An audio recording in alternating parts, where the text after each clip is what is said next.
Terima kasih untuk kesempatan yang diberikan kepada kami untuk menyampaikan sedikit materi yang kami pelajari dari modul 1.4, yaitu budaya positif. Tetapi mengawali kegiatan kita siang ini, saya ingin membacakan sebuah pantun untuk kita semua. Bunga mekar di pagi hari, ada mawar dan juga melati. Sebelum masuk ke pembahasan inti, dengarkanlah dulu salamku ini. Salam dan bahagia Bapak Ibu guru hebat semua. Salam, salam sejahtera, salam sehat dan surga. Ya, materi yang akan kita bahas bersama atau yang akan kami sampaikan ini adalah budaya positif. Budaya positif di sekolah adalah nilai-nilai, keyakinan-keyakinan, dan kebiasaan-kebiasaan di sekolah yang berpihak pada murid, agar murid dapat berkembang menjadi pribadi yang kritis, penuh hormat, dan bertanggung jawab. Nah, karena itu untuk membangun budaya yang positif, sekolah perlu menyediakan lingkungan yang positif, aman, dan nyaman, agar murid-murid mampu mengembangkan kompetensi dan karakter sesuai profil pelajar Pancasila. Pertanyaan pemantik untuk kita semua, secara khusus untuk Bapak Ibu guru hebat, ini jawabnya setuju atau tidak setuju saja. Pertanyaan pertama, apakah menurut Bapak Ibu setuju atau tidak setuju hukuman dapat mendisiplinkan anak?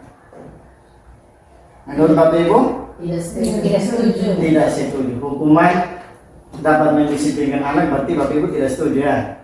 Nah, yang kedua, pemberian hukuman dengan hal positif seperti membaca atau membersihkan halaman sekolah dapat meningkatkan disiplin anak. Bapak Ibu setuju atau tidak setuju? Ragu-ragu nih. Setuju. Setuju atau tidak setuju? Setuju. Setuju. Ya. Yang pertama tadi tidak setuju, yang kedua setuju. Yang ketiga, memberi penghargaan dapat meningkatkan motivasi belajar anak. Setuju atau tidak setuju? Ada yang tidak setuju, ada yang setuju. Saya setuju. Saya setuju memberi penghargaan. Setuju. Iya. Oke.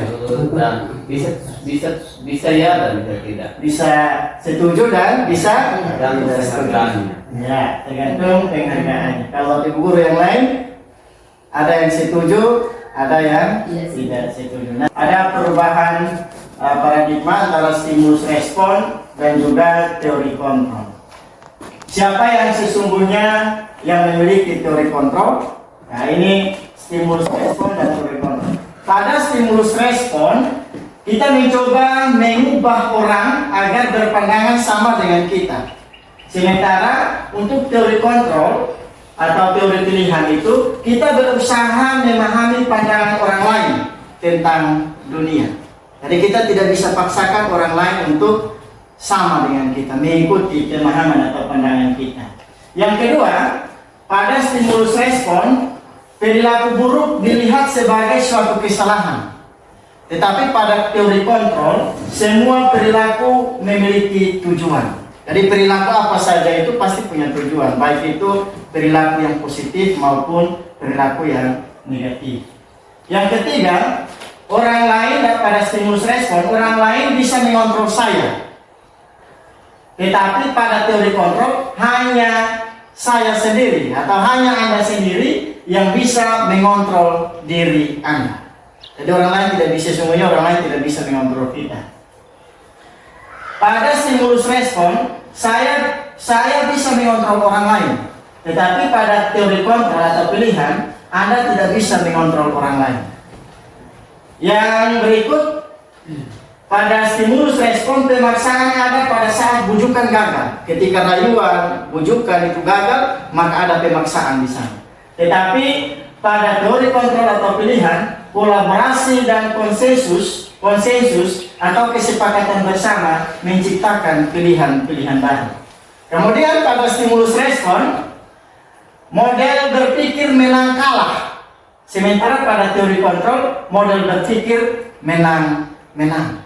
Jadi kalau stimulus respon kita terapkan kepada anak-anak, maka kita hanya berpikir guru menang, anak-anak yang kalah. Tetapi pada teori kontrol, itu kita menang, kita sebagai guru ketika menerapkan teori ini pada anak-anak, kita menang, tetapi anak-anak juga merasa menang, tidak merasa kalah. Jadi ada satu istilah dalam pembelajaran IPA itu namanya simbiosis mutualisme, sama-sama untung. Tidak ada yang satu untung, yang satu rugi, tetapi sama-sama untung. Itu pada teori kontrol. Bisa lanjut. Nah, apakah makna kata disiplin? Kata disiplin ini berasal dari bahasa Latin, yaitu disciplina, yang artinya belajar. Makna asal dari kata ini berkonotasi dengan disiplin diri dan murid-murid dari murid-murid Socrates dan Plato. Kalau ngomong Socrates dan Plato ini tentu bukan lagi orang asing di telinga kita orang pendidik. Kemudian disiplin diri membuat orang menggali potensinya menuju sebuah tujuan apa yang dia hargai. Namun dalam budaya kita, makna kata disiplin telah berubah menjadi sesuatu yang dilakukan seseorang pada orang lain untuk mendapatkan kepatuhan. Kecenderungan umum adalah menghubungkan kata disiplin dengan ketidaknyamanan, bukan dengan apa yang kita hargai atau pencapaian suatu tujuan mulia.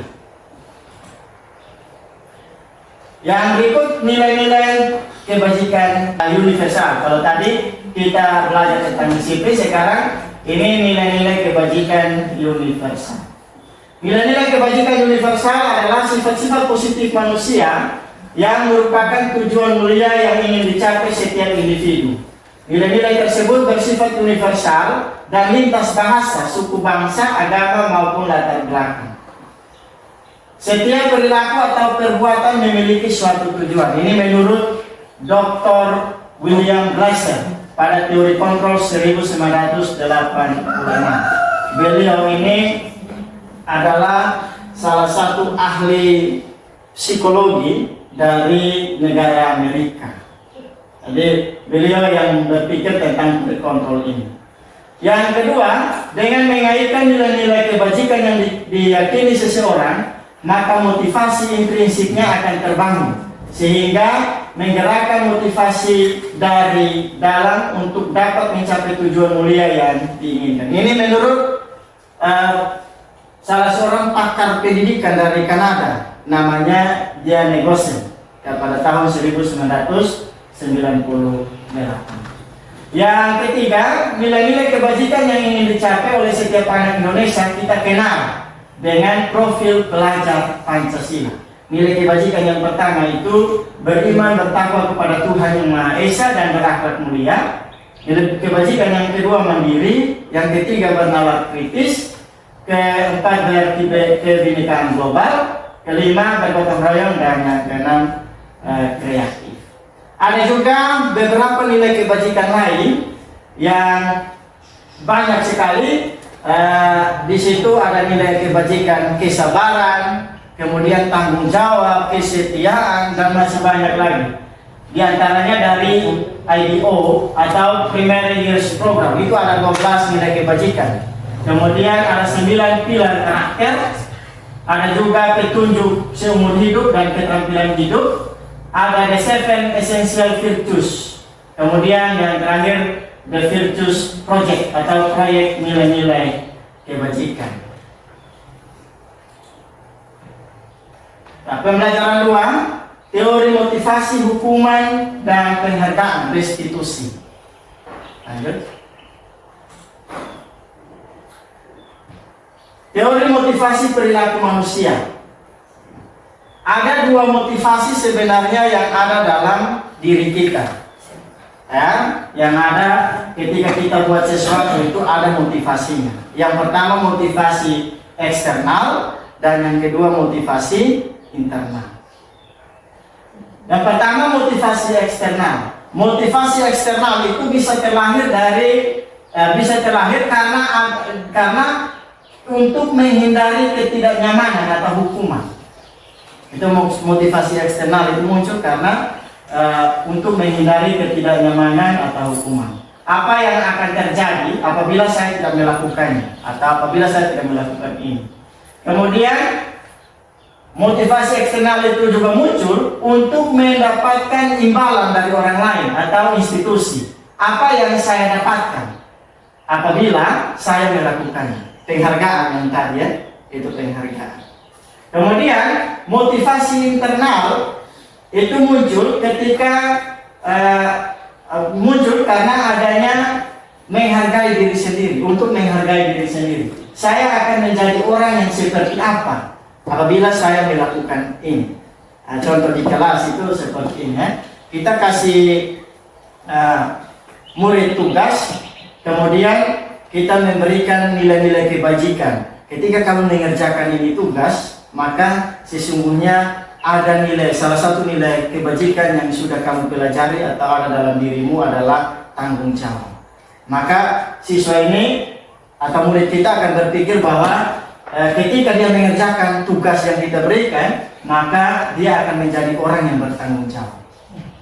Dia akan menjadi orang yang bertanggung jawab atas segala sesuatu yang kita berikan kepadanya. Jadi itu ketika dia menyadari itu, maka sesungguhnya motivasi internalnya itu sudah tumbuh dengan baik. Yang berikut, ya, merdeka menurut Ki Hajar Dewantara. Merdeka itu artinya tidak hanya terlepas dari perintah, akan tetapi juga cakap buat memerintah diri sendiri. Itu menurut Ki Hajar Dewantara. Dengan menyepakati keyakinan-keyakinan bersama, maka murid diharapkan mewujudkan motivasi intrinsiknya. Tidak lagi motivasi eksternal seperti dengan pemberian penghargaan. Mengapa? Karena penghargaan menurunkan kualitas. Atau penghargaan punya judul di atas, dihukum oleh penghargaan. Penghargaan menurunkan kualitas. Yang kedua, penghargaan mematikan kreativitas. Dan yang ketiga, penghargaan mengurangi motivasi intrinsik, motivasi dari dalam diri. Bentuk program kebajikan atau apresiasi. Dalam memberikan apresiasi atau pengakuan, perlu diingat beberapa hal.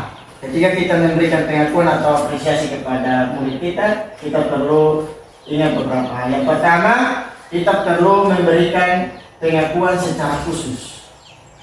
Yang kedua, perlu memberikan pengakuan secara pribadi. Yang ketiga, beri pengakuan kepada semua murid secara bergantian. Jangan hanya fokus pada satu murid. Yang keempat, beri pengakuan secara konsisten. Dan yang terakhir, kita perlu fokus pada proses pengakuan yang kita berikan. Ya, contoh pengakuan atau apresiasi kebajikan.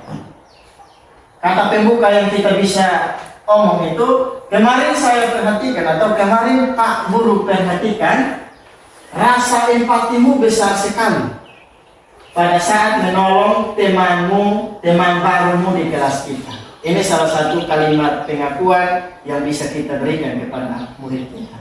Ya, yang ada tanda merah itu Bapak Ibu itu nilai kebajikan, empati, nilai kebajikan kita yang kita ajarkan kepada anak. Ya, jadi yang kedua, saya menghargai atau ibu guru menghargai kepedulianmu pada saat kamu membantu teman-temanmu di tugas kelompok. Itu pedulinya adalah nilai kebajikan. Kemudian yang ketiga, terima kasih untuk rasa tanggung jawabmu pada saat kamu memungut kertas-kertas yang berserakan di lantai. Nilai kebajikannya adalah tanggung jawab. Nah, ini hukuman dan konsekuensi. Hukuman itu sesungguhnya beda dengan konsekuensi. Nah, kalau konsekuensi itu sudah kesepakatan bersama. Nah, misalkan kita di kelas ketika kita membuat kesepakatan kelas dengan siswa, kita bersepakat bersama bahwa kalau kelasnya tidak dijaga kebersihannya, maka konsekuensinya ini.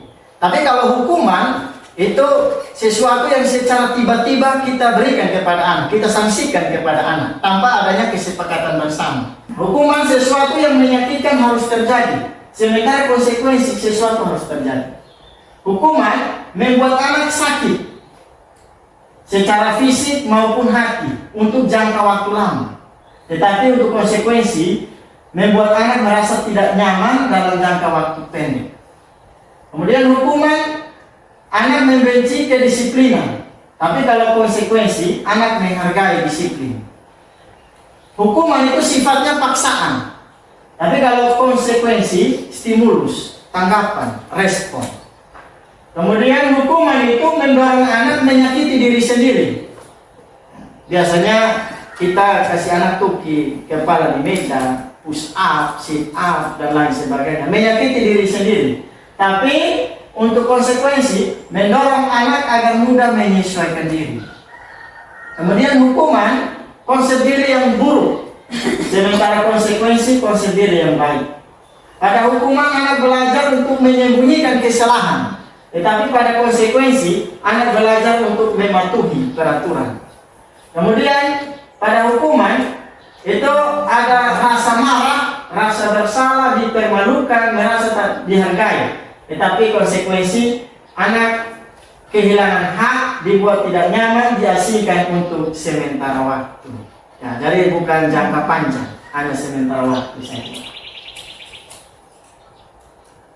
Nah, mari Bapak Ibu kita berefleksi bersama tindakan kita selama ini yang sudah kita buat kepada murid kita melalui tindakan guru yang ada. Lalu menurut Bapak Ibu, apakah itu hukuman atau itu konsekuensi? Mencatat 100 kali di dalam buku kalimat, saya tidak akan terlambat lagi karena terlambat di sekolah. Apakah itu hukuman atau konsekuensi? Silakan Bapak Ibu tulis. Nanti sebentar kita sesuaikan dengan jawaban yang ada di slide berikut. Kita kasih anak lari mengelilingi lapangan basket 2 kali atau lapangan bola 2 kali karena terlambat hadir di sekolah. Itu hukuman atau konsekuensi? Yang ketiga, murid diminta untuk push up 15 kali karena tidak menggunakan masker, katakanlah, ke sekolah. Itu hukuman atau konsekuensi? Yang keempat, kita meminta murid menggantikan kertas tugas teman yang telah dicoret-coret. Dia coret-coret, dia punya teman, punya tugas. Kita minta ganti kertasnya. Itu hukuman atau konsekuensi? Yang kelima, kita suruh anak membersihkan tumpahan air di meja tulis karena dia senggol pada saat belajar. Dia senggol itu air di meja tulis dan tumpah, kita suruh dia bersihkan. Apakah itu hukuman atau konsekuensi? Yang berikut, murid disuruh untuk tidak mengenakan sepatu seharian di sekolah karena tidak mengenakan sepatu hitam. Nah, peraturan sekolah kita kan harus pakai sepatu hitam. Nah, karena ini murid ini tidak pakai sepatu hitam, terus kita lepas, suruh dia lepas sepatu seharian di sekolah sampai jam keluar sekolah. Itu hukuman atau konsekuensi? Yang ketujuh, lari mengelilingi lapangan basket atau bola 2 kali karena terlambat 10 menit untuk pelajaran PJOK. Itu hukuman atau konsekuensi? Sudahkah Bapak Ibu? Sudah. Coba Bapak Ibu cocokkan dengan apa yang Bapak Ibu tulis. Nomor 1 itu hukuman. Kalau benar dikasih benar. 2 hukuman, 3 hukuman, 4 konsekuensi, 5 konsekuensi, 6 hukuman, yang ke-7 konsekuensi. Salah satu. Salah 3. Salah 3. Ini salah 1. Iya. Nomor 6. Masalah benarnya itu bisa diperbaiki. Hanya yang jadi poinnya adalah Mari kita lihat tindakan-tindakan kita yang dari 7 tindakan ini mungkin selama ini kita sudah terapkan ke anak-anak, maka itulah tindakan-tindakan kita yang menggambarkan hukuman atau konsekuensi. Bisa Bapak Ibu? Nah, jadi yang bagi hukuman, silakan mari kita benahi bersama. Saya terus terang kadang sebelum mempelajari ini, kalau saya lihat anak-anak bajunya di luar, saya kasih mereka push up. Dan ternyata setelah mempelajari ini, saya jadi sadar bahwa ternyata memberikan hukuman seperti itu sifatnya itu hukuman. Itu bukan konsekuensi, itu bukan pembelajaran sebenarnya. Tapi itu kita lebih memberikan kesempatan kepada siswa untuk menyakiti diri sendiri. Itu tidak boleh. Jadi alangkah lebih bagusnya yang kita berikan kepada siswa kita adalah konsekuensi, bukan hukuman. Karena kalau hukuman dia akan berakibat jangka panjang. Tapi kalau konsekuensi itu dia hanya berakibat sementara saja. Hukuman itu adalah identitas gagal.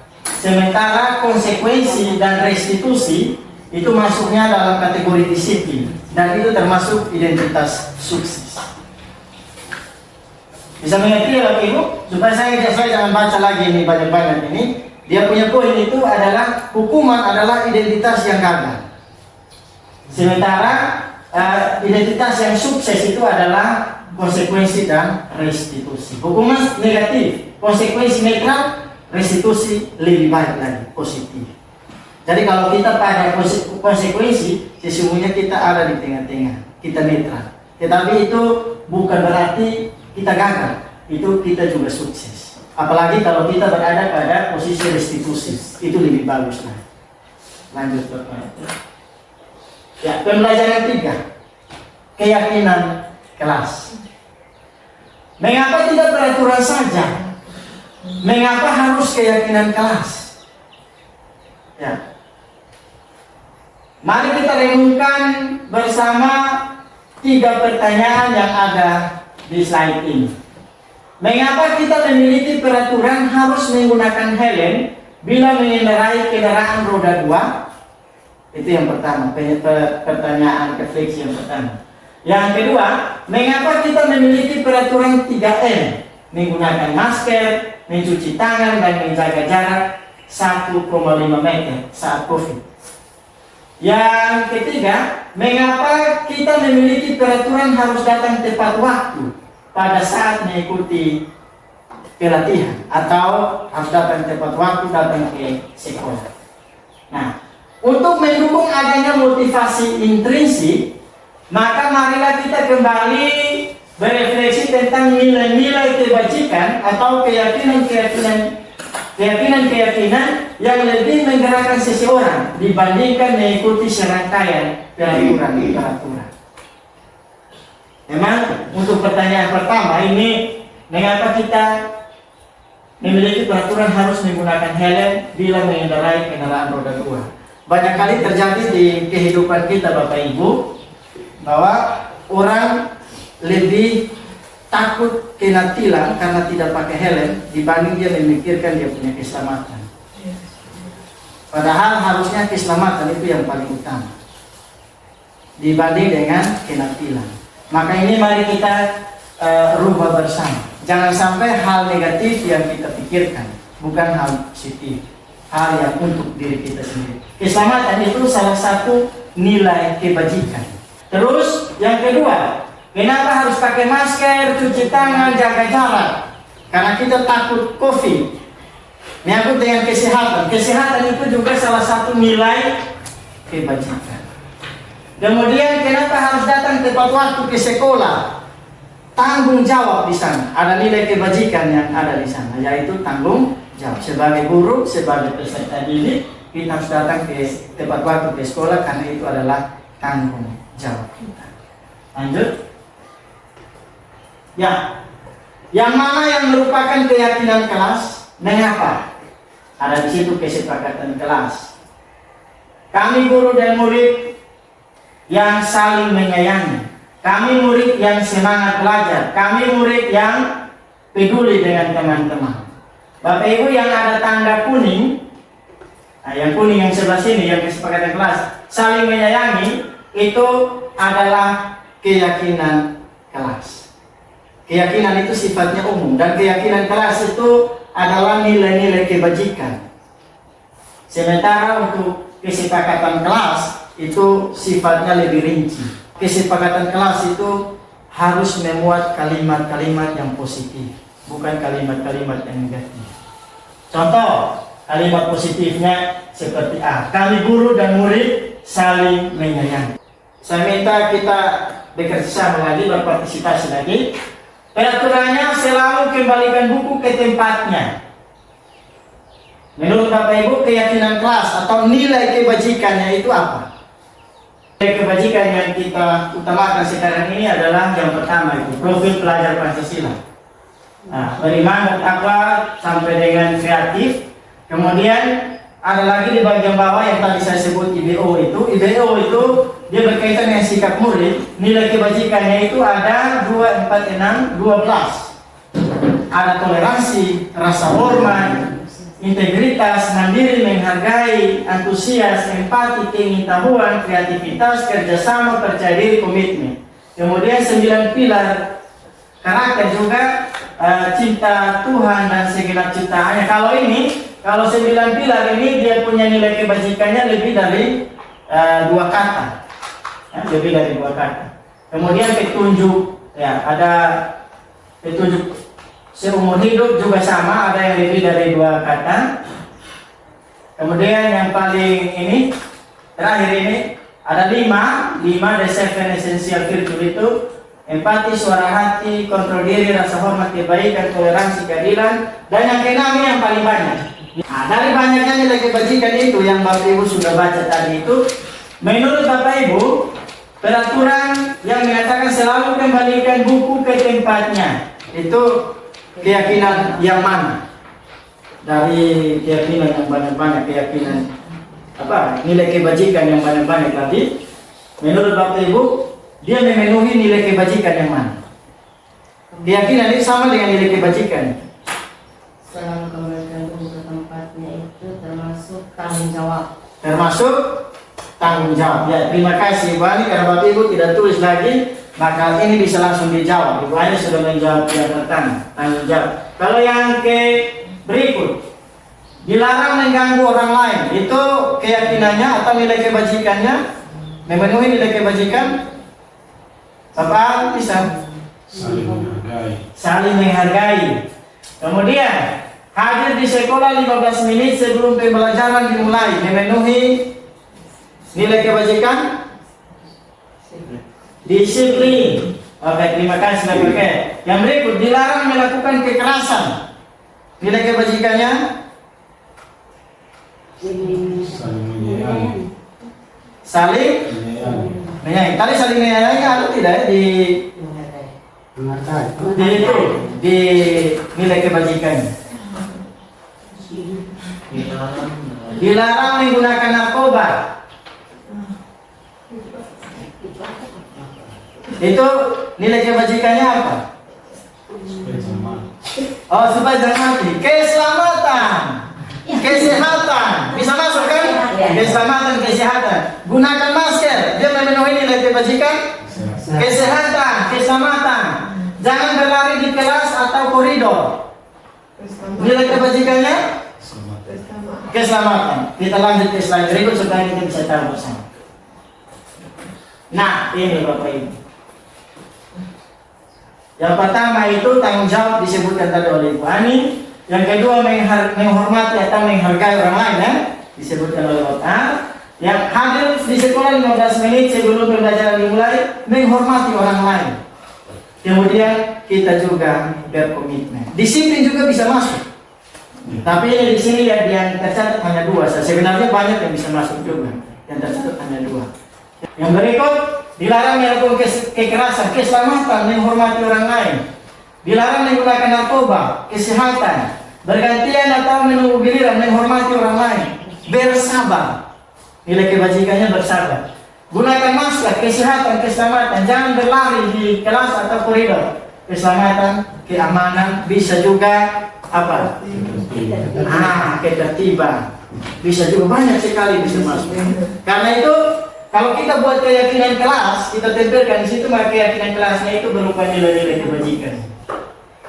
Setelah dari nilai-nilai kebajikan ini dulu, baru kita transfer ke kesepakatan kelas. Yang itu yang dia sifatnya lebih rinci lagi. Tapi kalau ini bersifat umum, keyakinan kelas ini bersifat umum yang isinya berupa nilai-nilai kebajikan.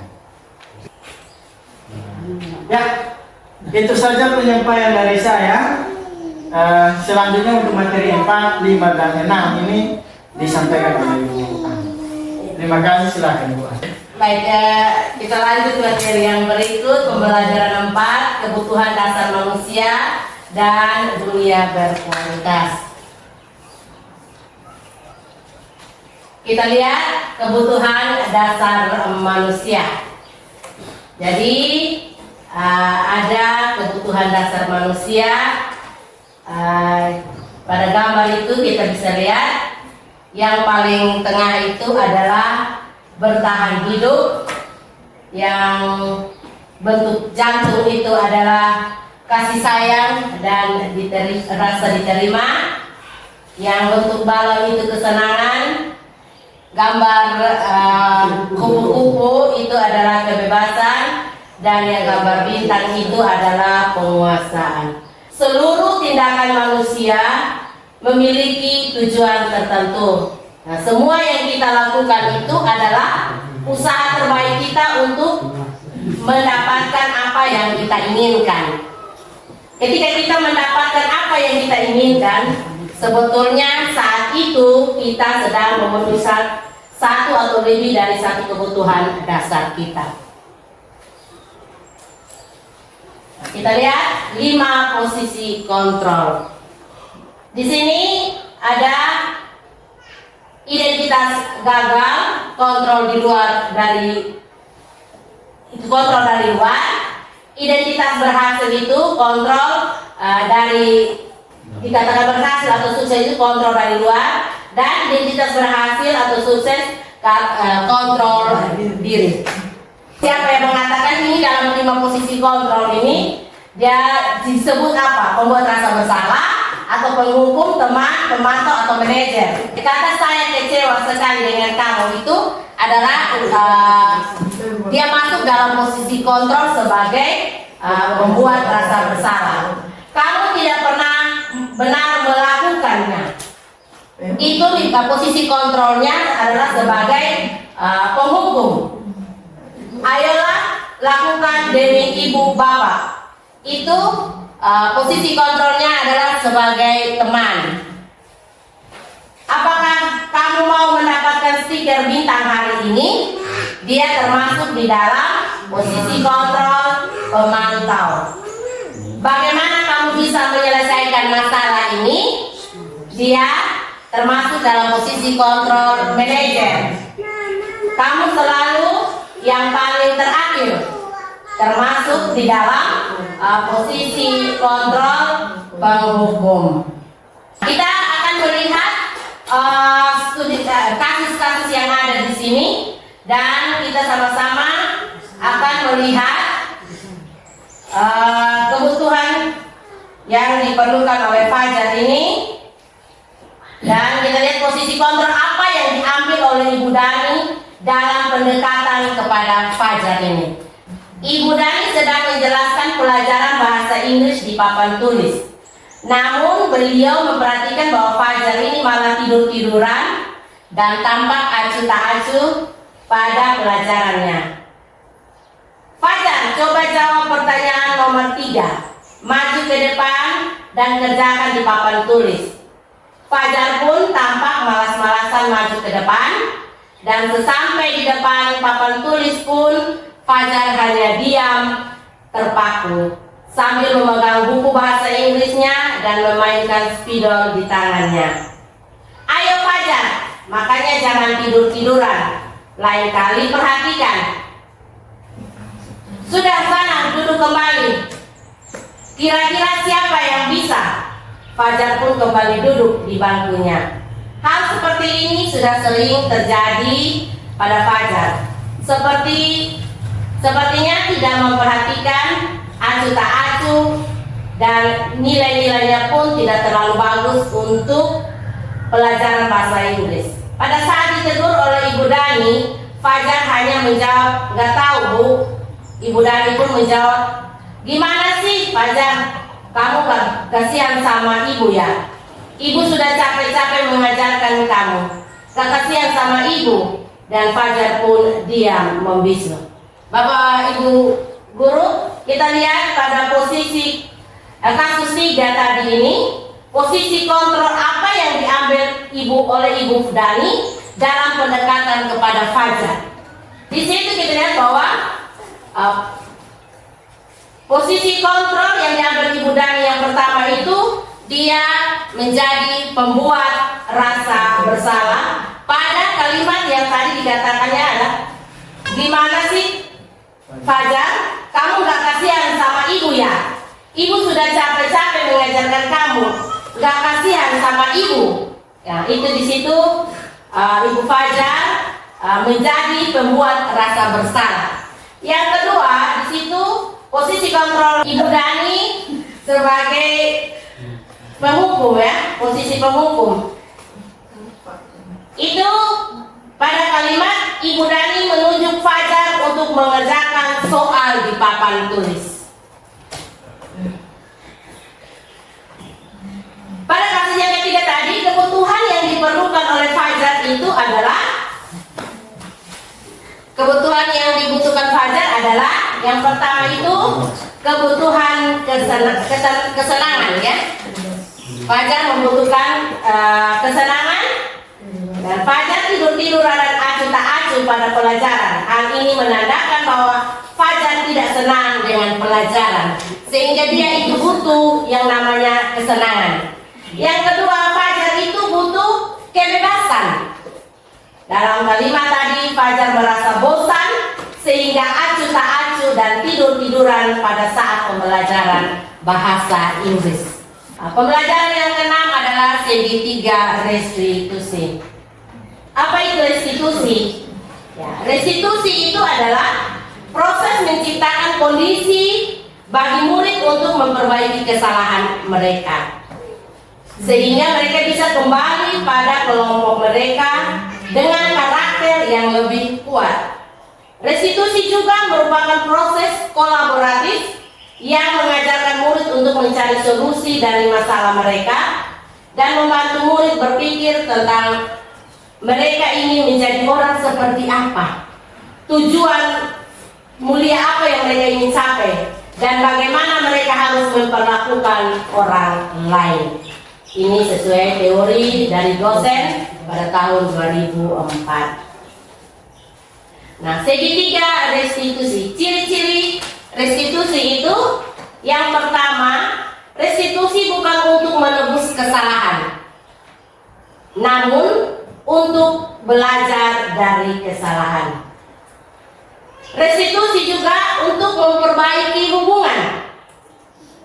Restitusi adalah tawaran, bukan paksaan. Restitusi menuntut untuk melihat ke dalam diri. Restitusi itu mencari kebutuhan dasar yang mendasari tindakan. Restitusi diri adalah cara yang paling baik. Restitusi fokus pada karakter, bukan pada tindakan. Restitusi menguatkan.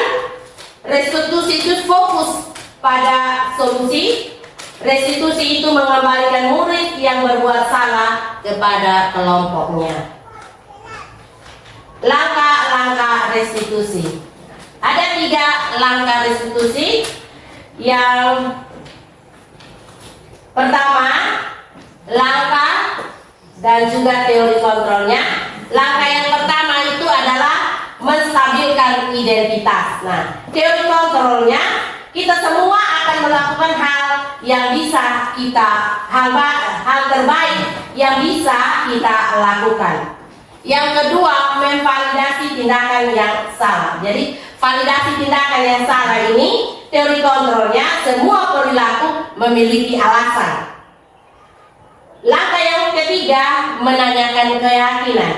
Nah, teori kontrolnya, kita semua memiliki motivasi internal. Contoh kasus, kita lihat. Anak murid saya yang bernama Ariston bolos sekolah pada jam pelajaran, sehingga ada beberapa orang temannya melapor kepada saya. Oleh sebab itu, keesokan harinya saya memanggil anak tersebut.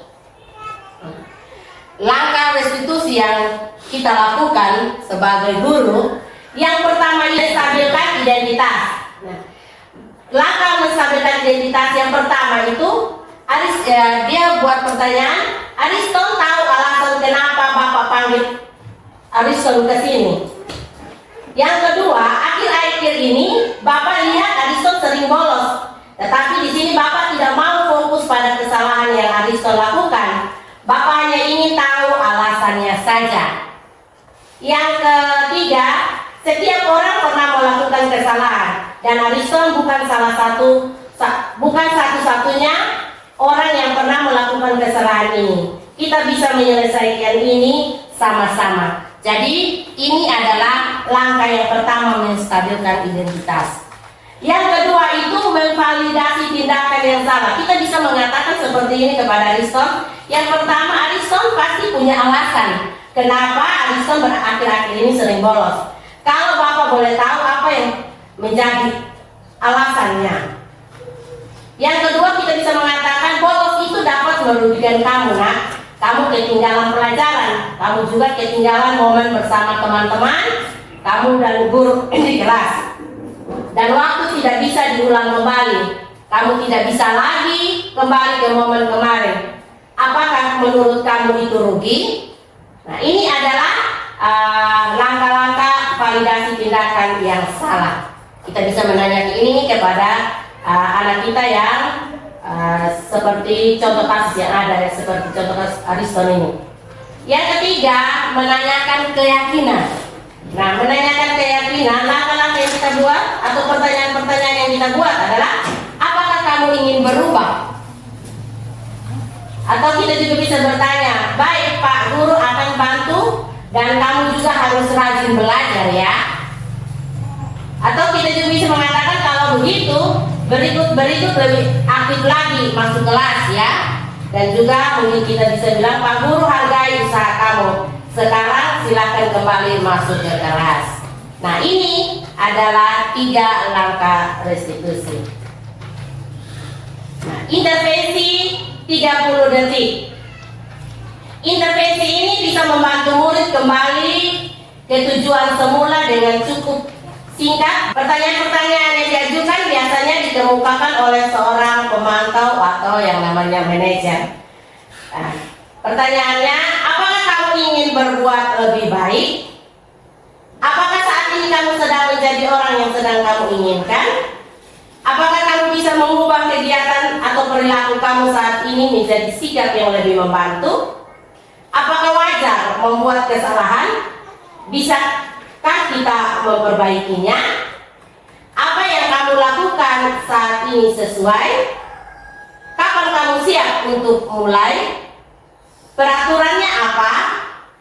Sepertinya kamu punya masalah. Ada yang bisa saya bantu?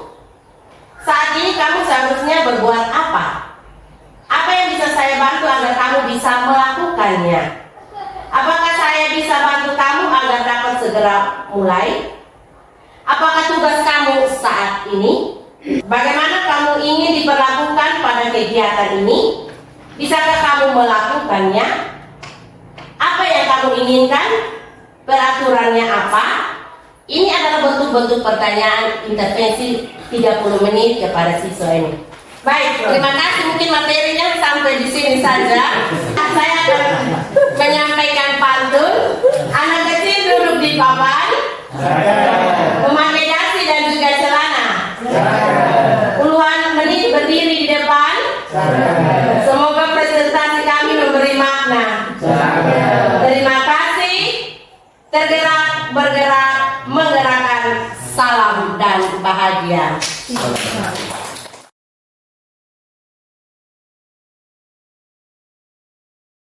Nama saya Marit Rosalin Pelokila. Saya bersekolah di SD Negeri Muladala. Nama saya Leonel Azalia Pelokila. Saya bersekolah di SD Negeri Muladal. Seru. Senang. Gembira.